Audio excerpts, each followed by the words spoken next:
টাকা করে দিয়ে এই কাজটা করিয়েছেন। যে লয়ার মারা গিয়েছিল সেই হত্যা মামলায় তাকে আবার জড়িয়ে দেওয়া হয়েছে। বাংলাদেশের ঘটনা তো প্রত্যেক মিডিয়া বন্ধুরা আপনারা জানেন, সেখানে কিভাবে নির্মম নিষ্ঠুরভাবে একের পর এক হিন্দু গ্রাম বাড়ি ঘর জ্বালিয়ে লুটপাট হত্যা করছে। এবং সেই পরিস্থিতিতে চিন্ময় দাস প্রভু বাংলাদেশের সমস্ত হিন্দু সম্প্রদায়কে একটা কমন প্ল্যাটফর্মে নিয়ে এসেছিলেন। আমাদের মধ্যে ভেদাভেদ ছিল, হাড়ি মুচি মেথর ডোম ব্রাহ্মণ ক্ষত্রিয় বৈশ্য, সেখানে নানা রকম সাধুদের মধ্যে ভেদাভেদ ছিল।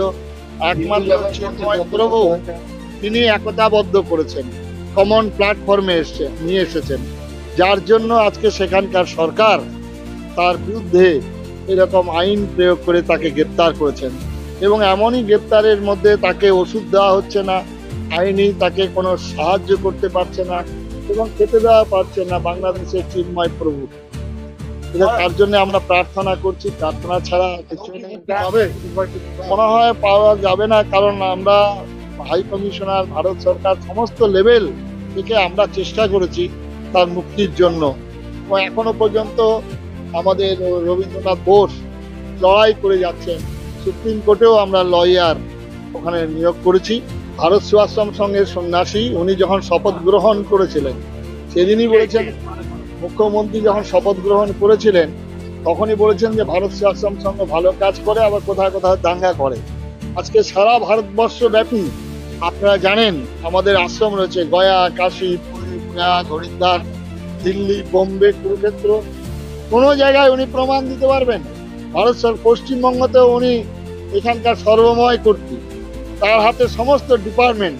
আর আমার কর্মক্ষেত্র বিশেষ করে মুর্শিদাবাদ জেলায় 50 বছর যাবৎ আছে। আমি ছিলাম বাঁকুড়া জেলায়, আমি ছিলাম পুরুলিয়া জেলায়, আমি ছিলাম দিনাজপুর জেলায়। সুতরাং মুর্শিদাবাদ জেলার বহু ডিএম, বহু এসপি ছিলেন, তাদের কাছে রিপোর্ট নিলেই পারেন। এবং মুর্শিদাবাদ জেলায় 12টি আমাদের school, primary level, high school রয়েছে 4টি, এবং সেখানে হসপিটাল আছে। এবং মুর্শিদাবাদ জেলার মানুষ সেখানে আমাদের রাজনৈতিক দলমত নির্বিশেষে, জাতি ধর্ম বর্ণ নির্বিশেষে সাহায্য করেন। মুর্শিদাবাদ বিড়ি কোম্পানিরা রয়েছে, এই বিড়ি কোম্পানির প্রভূত পতাকা বিড়ি থেকে আরম্ভ করে সেখানে আমাদের খলিলুল যিনি এমপি, সেখানে শিব বিড়ি, জাকির, তারা সাহায্য করেন। আর তিনি এটা কিসের কাকে বলছেন? আমি সন্ন্যাসী, আমি নিজের শ্রাদ্ধ নিজে বিরজা হোম করে সন্ন্যাসী হয়েছি। আমার আগেও কেউ নেই, আমার পিছেও কেউ নেই।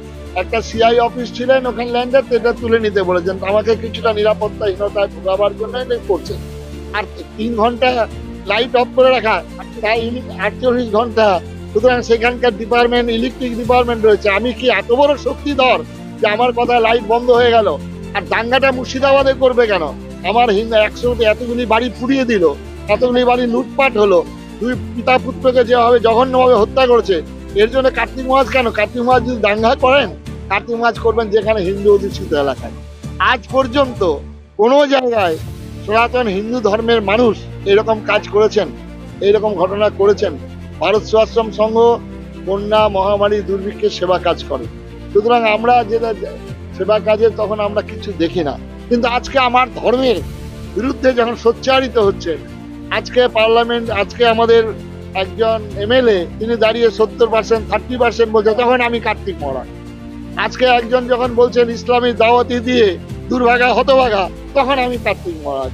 একজন প্রকাশ্য সভায় দাঁড়িয়ে বলতেন ইসলামের তাগতসে সংখ্যা বৃদ্ধি করে আমরা এখানে দখল করব, যেটা আমাদের সুরাবুদ্ধি জিন্না যে বক্তব্য রাখেনি, সেই বক্তব্যের কণ্ঠ ভেসে আসছে।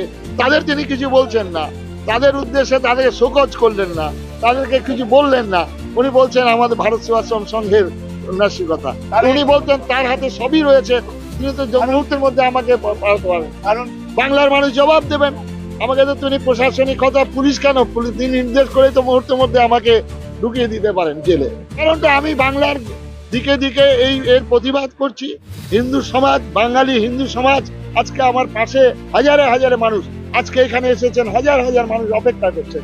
যেখানেই যাচ্ছি আমি তো করজোরে প্রার্থনা করছি, আজকে বাঙালি হিন্দুর আজকে সময় এসছে জায়গায়। আমি কোনো আশঙ্কা করি না, সন্ন্যাসী আর এটা জেনে রাখবেন যে সন্ন্যাসী আমাদের ভগবান স্বয়ং কৃষ্ণের জন্ম হয়েছিল কংস কারাগারে।